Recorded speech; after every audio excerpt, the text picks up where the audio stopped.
Something that I wanted to talk about that has come to my attention before I even get started. I haven't posted a video in a very long time. I have reasons for that. One of those reasons being I didn't think that there were many people out there who really. Okay, scratch that. It's not that I didn't think that there were people out there who were going to watch what I posted because people have told me that they liked what I've made, they liked what I put on this channel. The thing that I didn't like was the style that I was posting videos in, and you can see that if you go ahead and watch any of them. They're sort of fake. They're sort of made to be humorous and just kind of weird sometimes, and that stuff is fun, but it gets old very quick, and it's not really the direction that I wanted the channel to go in. That being said, with this video, I would like to sort of switch gears and take things in the direction that it's not that I couldn't do this before, it's just that I didn't really have the thoughts put on paper, at least inside my head, to get them coherently out into the air in the video in a way that is understandable for everyone. So, and on top of that, I have more knowledge now than I'd had even 6 months ago, just like everybody else, just like you, just like anybody watching this. You can probably think in your head, I have much more knowledge than I had a week ago, even. It depends on what it might be. If you're sitting around all day just sort of trying to entertain yourself, and what you really are doing by doing that is distracting yourself from potential learning situations. It could be out of fear because it is difficult to learn, and anything that is difficult, it's only in our nature to sort of try to skirt that under the rug for as long as possible. That's why we have things like procrastination. And when I was thinking about making this video, I thought that I wouldn't make it into a sort of rambling, long, drawn out video, but that just tends to be the way that thoughts kind of come out of my head, is in a long, elaborate way, which is fine. People actually tend to like it, but I have my own personal qualms about it because it's like, oh, I don't exactly know why, but I feel like I'm boring you if I talk for a really long time, but most of the things that are worth knowing kind of take a long time explaining anyways, so I think I'll just get right into the topic of the video. What I wanted to talk about is something that I was having a conversation with a friend about earlier today, and that is what love means. And when I say love, I mean a lot of people, or when I ask that question, what is love? A lot of people sort of, they say I love you, and they get the feeling of love, but they think that what they feel when they're experiencing love is what they should be seeking out. You might have felt love one time in your life and always asked yourself, why can I never find myself feeling that way again, no matter how hard I seem to try? Well, the thing is, the entire catch to love is that love is not a feeling. Love is the action of doing things for others without regard for yourself. Now, just by saying that, you can hear, or hopefully you can hear by me saying that, how difficult something like that sounds. And it is very difficult. It's not something that everybody wants to do. Your instinct is to do the exact opposite of love, and that is to put yourself first. And we hear about it all the time, especially nowadays. You know, doing what's best for you. I'm living my best life, and that's a very popular expression nowadays. And there's nothing wrong with living your best life. There's nothing wrong with enjoying life. Life is here to be. It's here to be something to enjoy. But when it gets to a point where you are protecting yourself from what you have felt, from feelings of pain that you associate with love that you have felt in the past, meaning you might have, without realizing it, done something for someone because you thought they were great, and that's good. You might have done something for them where you went out of your way for this person and you didn't get rewarded for it. Meaning they didn't return the favor, it might be something like that, or you were manipulated. And that happens to everyone, first of all. It happens it will happen to you many times throughout your life, especially if you're trying to live a life of love, and that's the worst part about it. And I say worst, I don't it already immediately I cringe at the idea of saying that's the worst part about love because love brings nothing but goodness in the world. If you want to manifest goodness in your life, and not just in your life, but in other people's lives, and to bring goodness onto planet Earth, because goodness exists in a different realm outside of something that it's always there. It's always a potential for goodness, but there's also a potential for evil, a potential for the bad side of life, the bad side of humanity. And we have the power every single day in our own life to bring goodness into activation. And then the simplest way for me to tell you how to do this is to go out and do things for others. And people say do unto others what you would have done to you. Yes, you should do unto others what you want done to you, but you should, if you're doing something for someone and you're already holding this expectation in your mind that if I treat this person with respect, they had better treat me with respect as well. Yes, they would be better off if they treated you with respect as well. Everyone would be better off. But if you go into, let's just call it a relationship, or if you go into a conversation, or in your dealings with other people on the planet, and in your peers or your classmates or people at work, if you go into this mindset of if they don't return the favor, uh, then that makes them a bad person, and then they're no longer worthy of my love. Well, now what you're creating is a toxic environment, and I do not like using the term toxic, but you're creating a potential, you're setting yourself up for failure in that way, because you will be manipulated if you're trying to love. You will be taken advantage of. You will not be rewarded by that person, sometimes more often than not. So let's say that you have a relationship and with your woman or your wife or your husband or your boyfriend, whatever it may be, and you really want to show this person that you love them, but you're afraid that if you do go out of your way to love this person and you don't get anything in return for that, that it would all have been for nothing. Well, I can assure you that the feeling of love, the feeling associated with love, which is not love itself, love is the act, as I said before earlier. Love is the action of putting others before yourself. The feeling that we get that we call love is the reward that we're given for doing this. So, if you want tangible rewards for your love, that is no longer love, that's manipulation, right? So, if I were to tell you that I would pay you uh, X amount of dollars in exchange for your love, you wouldn't be able to give me real love. I would be manipulating you at that point for the illusion of love. And that is not something that you want. And you can find yourself manipulating people without realizing that you're doing it, because it's actually easier to manipulate than it is to love.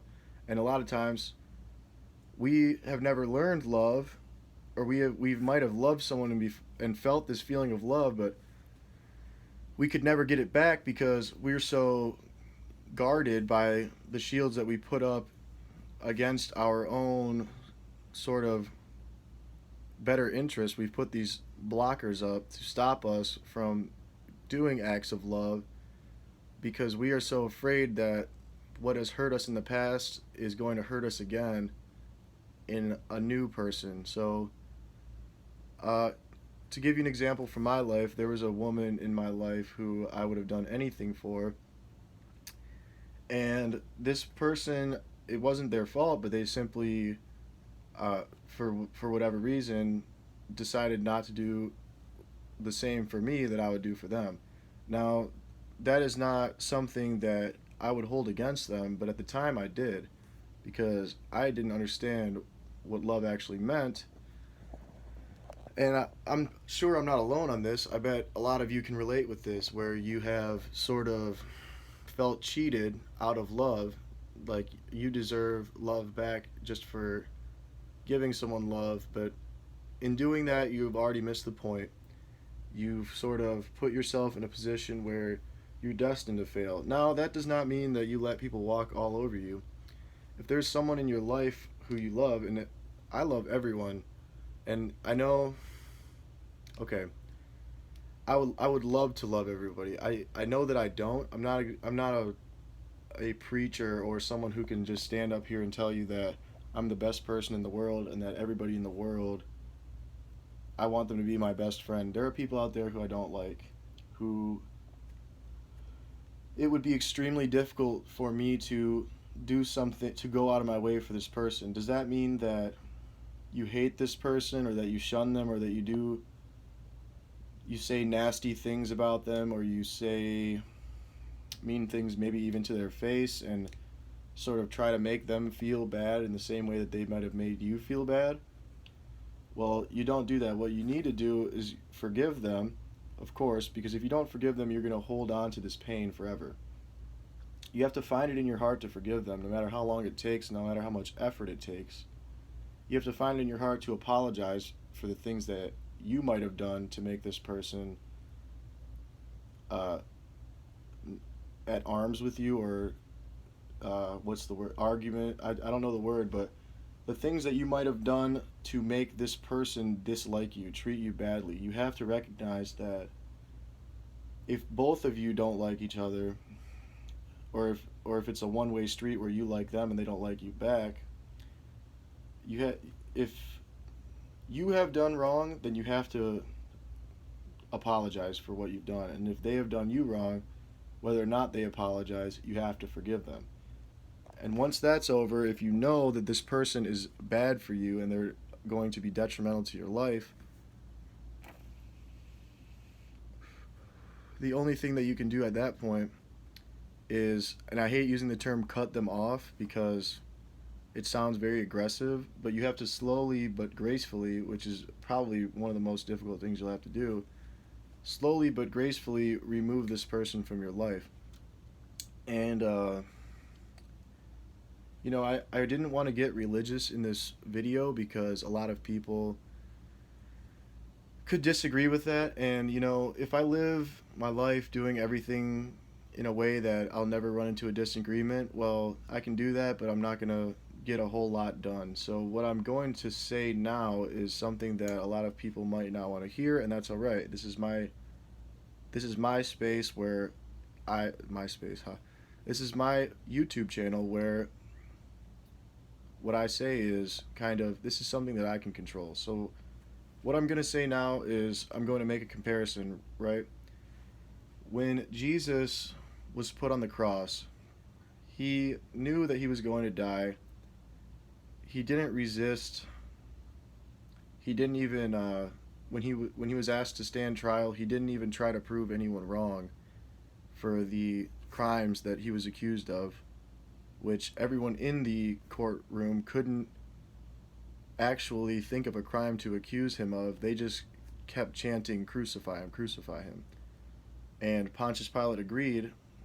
I mean, that's just the way of the government, but especially at that time. But it was a very primal time. Something like that might not happen in the government system that we have right now, but it could happen in the future if we divert to our sort of primal instincts and we kind of move backwards in society, which is something that I wouldn't want to see happen.